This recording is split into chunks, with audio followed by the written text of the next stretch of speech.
I just came out from DSSS now with some of my colleagues. We are going to see him as Nnamdi. So, and as you can see, we are no longer representing him in this ongoing trial.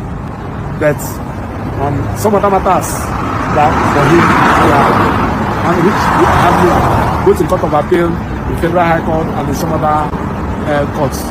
So those ones we are handling for him. So he told us this afternoon that when after the sitting on Friday, he was brought out to DSSS. So reaching there, one DSSS officer attacked him. One DSSS officer attacked him. That's what he told us. So we said, okay, since it's like this, there's every need for him to draw attention to that incident to the court on Monday, when the matter will come up for a hearing. So we should let the court know, because we have consistently applied that he should be remanded at the correctional center, where he will have an adequate time and conducive environment is a defense.